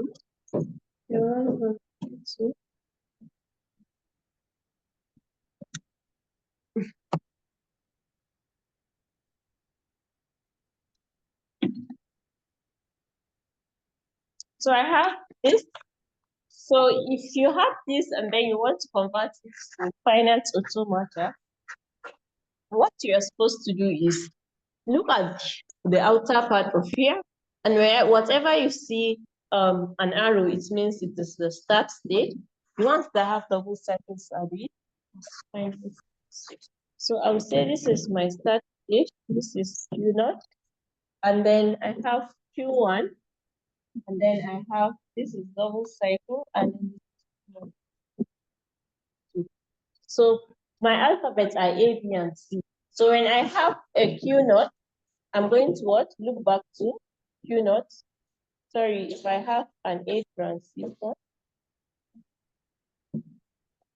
if I have A, it's going to look back to Q naught.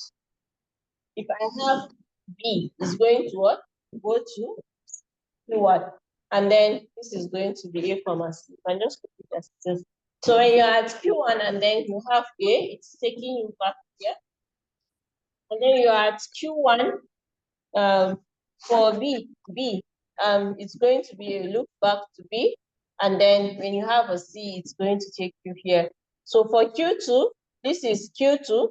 You have A, this is A because this is A column. You have Q naught. It's going to take you back to with an A to Q naught. With B and C, you are going to still remain in Q2. So this is how to do the conversion. This is how you do the conversion from a transition table back to finite automata. And if I just look at this table, I can be able to say the properties of this finite automata without even the conversion. Isn't it? It's something I can say. Because like this, I know this is my start state. I know these are my final states, isn't it? I know the ones on this side are the set of my Q. This is my Q. This is my set of state. And then the ones here are the sets of what? My alphabets. So you don't have to actually look at do the conversion before you can be able to do that. So what if I have something like this? I have Q of Q2, A. Look at this. Look at this transition table and tell me what is Q2, A. That means the transition of Q2, A from the transition table that I have here. Q naught. Yes, it's going to be Q naught. Ma, please, this diagram now, is it NFA or DFA? It's DFA. Ma? DFA is a DFA. Okay. Ma, please, I would like you to draw an NFA and a DFA, just normal drawings. Let's see the difference. So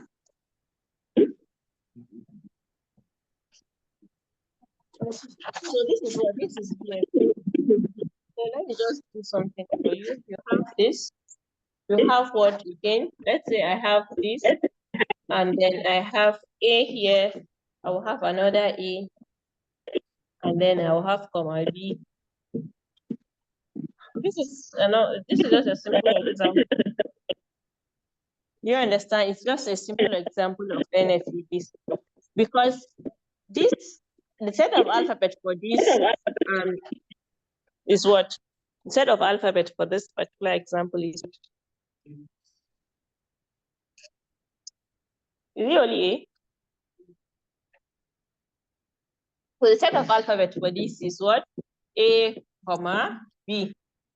A, comma, B. So if this is A, comma, B, A, comma, B, it means that for every state, there should be transition of all the set of alphabet.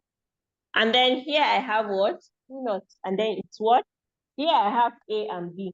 But here I have 0 transitions for my Q1. I don't even have any transitions there. Do you understand? That means this is what? This is NFA. And then for Q0, they even have overload of transitions. For A, it has two transitions, which is not possible in the case of DFA. Do you understand? Yes, I understand now, ma. Thank you. So let's say you are given, let's say this is a regular expression.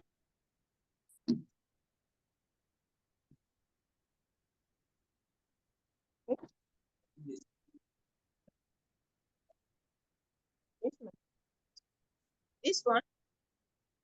So you tell one. You said 5 strings that can be accepted by this machine. So give me an example. A, B, C. Yes, we have A, B. B, C. Let's B, C can go.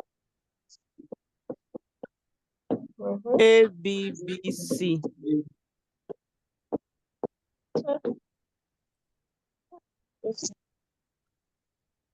So I thought, assuming this is a regular expression, where did I write it? Oh, I clean this.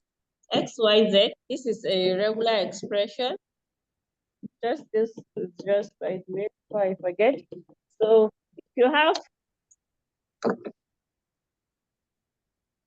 this and then you are asked to construct an NFA, how do you work NFA? Remember that in your NFA, you only pick transitions for the ones that you need. You can omit any transition. I know as long as it's not important, it doesn't change the definition of your finite automata. So if I want to make an NFA for this, I can just say what? I can say Q0, X, Q1. I will just put my Y, and then this I will have another state. I will name this as Q2, and then I will have my Z here, and then I will have this. So this is the direct conversion from this regular expression to this. Do you understand? Because the only strings that this regular expression accept is what? X, Y, and Z. Because each of these is what? Constant. My X is constant, my Y is constant, and then my Z is constant. So all of them are important. Do you understand? And they are as simple as it is what NF is. So I will just put my string direct the way it is. X, Y, and Z, because all of them are constant and then they have to be there. So please let's learn how to looping, no need, since it's NFA. So if you know what the difference between NFA and DF is, your whole problem is solved, isn't it? Because you know what should be there and then what should not be there.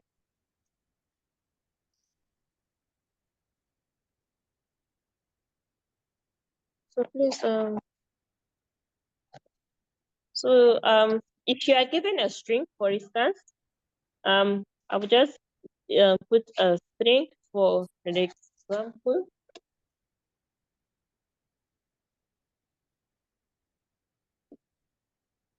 I have A, B, and C.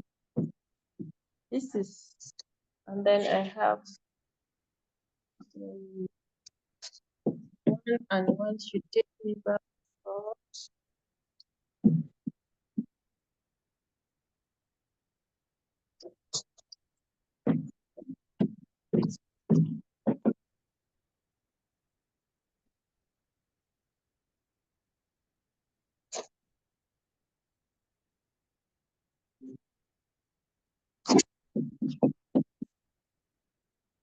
this is what I have.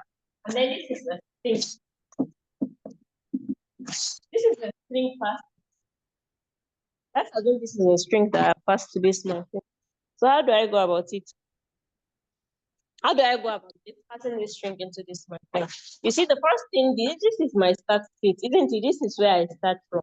So this is what? A to what? This is, I am starting from A. I don't know. Yes, A to, this is the first string I'm transiting, this one. If I have a 1, where do I go to? B. If I'm on B and then I have 1, this is where I am. To A, so I've gone back to A, to A. So A again, having 0, I will still be in A. When I have a 1, where do I go to from A? B. To B. To, with B, I have a 0. C. Yes, I have a 0 again. B. So with a 0 to C. With 1 to C. So I've reached the final state. That's it, right? Yes, to C. So I've reached the final state. Now, what's the question for this answer?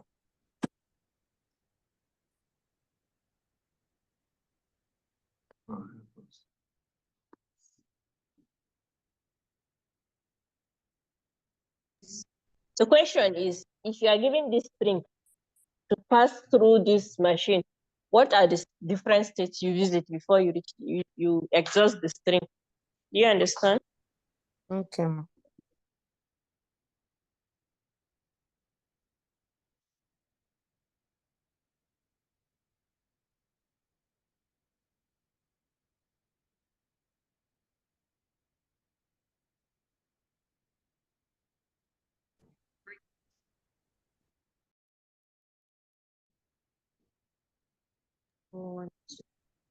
Okay.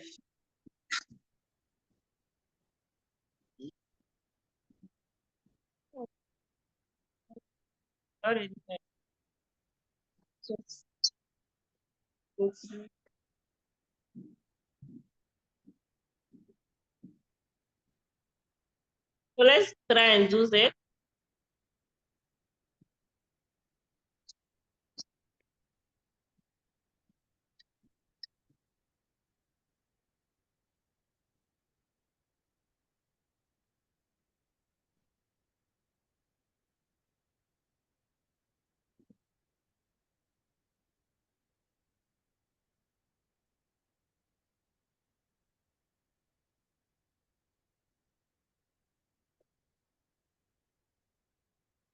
So I don't know. So I'll just do Z and then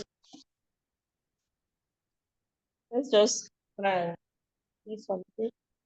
Because I don't know. So a schema, and then this is the structure for a Z schema. And then this is where we declare the name of the schema. And then here we make some declarations. And then here we have some invariants.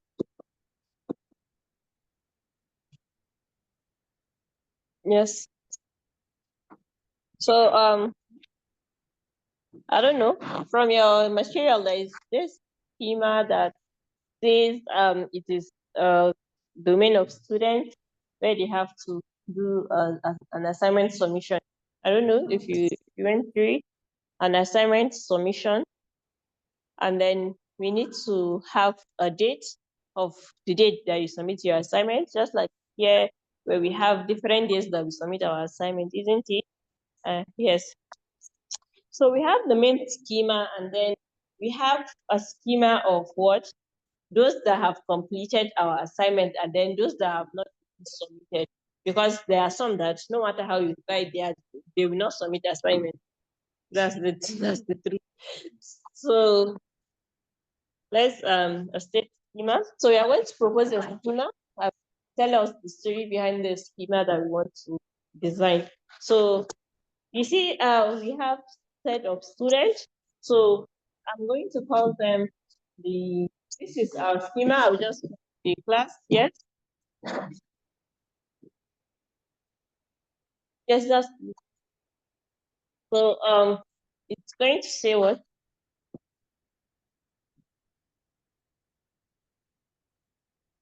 So the schema we have and I told us that okay, all the set theories that we know are applicable to this schema.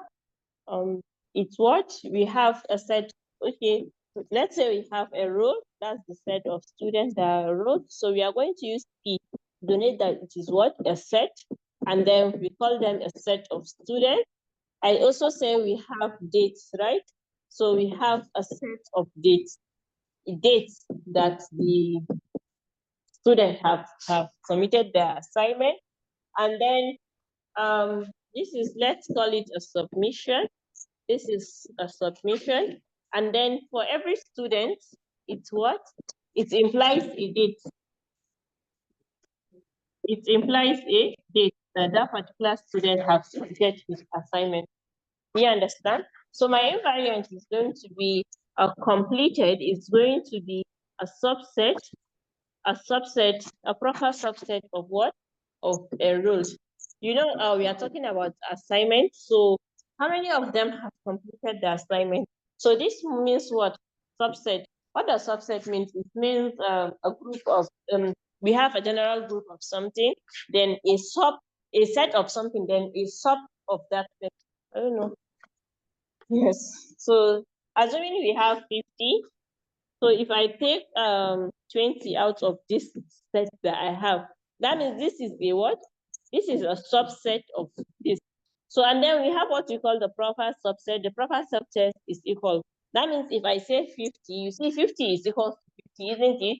So that's why we are having this dash below the subset that we have.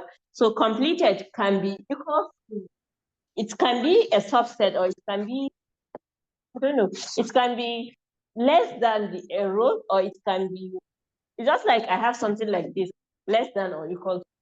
You understand? Because my completed can, let's say in my whole class I have 50 students. My completed can be 20 sometimes, isn't it? And if everybody decides to be a good student, everybody can submit his assignment. That means we have 50. You understand? So if it's 50, that means 50 is equal to 50, isn't it? And then when it's 20, it means 20 is what? Less than or equals to 20. So that's this. So this is just an invariant that we have. So this is the schema. This is the main schema. We have the main schema, and we have operations that can be carried on this particular schema, completed and what? This is enrolled. So if I have this, what do I do with this? Assuming I want to add students, I want to add students to my class. Adding student to this role, student. See, what do I need? I want to add a student to this class, so I will just call it add student. I forgot, I drew the line complete. So if you want to add a student here, what do you do? Yes, but what do you collect? You collect the name of that student, isn't it? Yes. So I will say I'm collecting, let's say, a name. And then if it's an input, you collect it with what? Question mark, to show that you are collecting a name here. So it's going to be of type student. This is all I need if I'm adding a student to the class. Do I need anything? I just need the name of the student. Yes, if I'm just adding a student to the class, it means I will just need the name of the student. Yes. But then I forgot to add something. You need what? You need this operator, delta. And then what is the name of the schema? It's called what? Class. The name of this schema is called class. So that's why you need to call it like that. Yes. So if you have this, you have class and then name to be student. So what do you need to collect from there? You just need to add it to a role. So my role is going to change, but one thing I should do is I just want to make some check. I'm going to say, if it doesn't belong to, if the new student I'm adding, it does not belong to a role, that means it is not already in a role. Do you understand? That's why I'm making this check. This check is not necessary, but just be there. Just make the check. To ensure that okay, this enrolled is this new student you are collecting is not part of the initial set of students that you have as enrolled. So if it's not, you are going to say your enrolled prime. Prime means what? Something has changed in sex, isn't it? It is just a small symbol up here, and then you have enrolled union of what? Union of this new question mark that we have here. So this is enrolled. Do you understand? So this just how to add a new student into this class.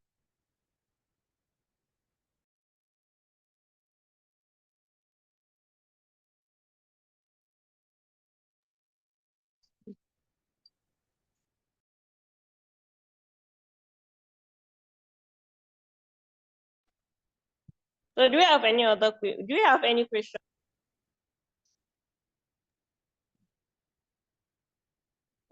Please just read on this I have a schema. question. I have a question concerning DFA. DFA, hurry up, please. Okay, if we're given a question to construct a DFA that starts and ends with AP, how do we do that? Start and end with what? AB. AD or AB? ABB. So just imagine it as something that you have like Baba. I'll just make the things that you need in the middle. I will have something like Q notes, and I will have what here B. I'll just make the brief for you. So I will have B here, I will have Q2 here, and then I will have A here, and then I will file for final. So you need to package. If this is NFA, it is correct. Do you understand? But then if it's DFA, you need more transitions, but then this is the number of steps that you require. So you just need to like have another state. It's not going to be a loop. Like for instance, you have another state here, you call it Q4. That means if it starts with A, it should come where? Do you understand? If it starts with A, it should come to this dead state, Q4. So just find how to tidy it up. I think we are running against time. That's why we can't finish it. But then this is basically idea behind it. The machine should start with BA and then finish. So do you have any other questions? The schema, we don't understand. This Z schema. It's what? Yes? Hello, ma. Yes, I can hear you. Yeah, my own is I understand this schema. Yes. But how the question will be appear, for instance, in the examination? Just I think it's well explained in your material. Just read it. You are going to be given a scenario. Do you understand? So read the scenario that you are going to be given. You are going to be given a scenario like an English form statement, like 5 of them like this. So they're explaining what should be in the schema. Do you understand? So you deduct what you think should be part of the schema. Are you clear? Yeah, I'm clear. Yes. So I think you don't need to worry yourself about the assignment results. You don't even need the solutions. Yes. So just read on the tutorial, read on your material again. If you can, revise all the videos that we did for this class, and look at every aspect, please. As long as it's a topic that we treated, please just endeavor to go through it. I think having this, and then you should look at your theories, please. I don't know your theories. You should ensure that you know some of the definitions of your theories. No, I will find time to send that the definitions. So any other question? Okay. Do you have any question regarding 402? I think we said so much about 402, right? So do you have any other questions?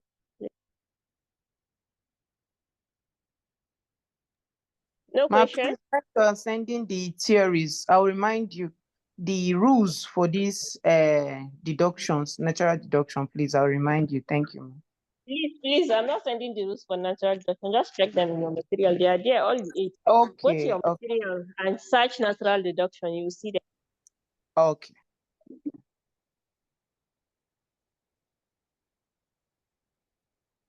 So let's do something quickly. Just you don't have any question again, right?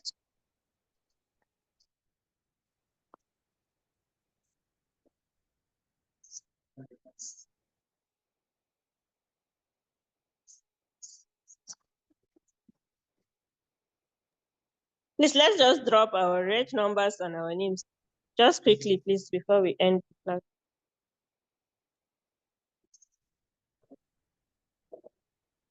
You're going to Where am appear I? twice. On the chat box, please. Is it? Okay, thank you, ma. Please, we have only 2 minutes to do that. Yes, please, let's hurry up.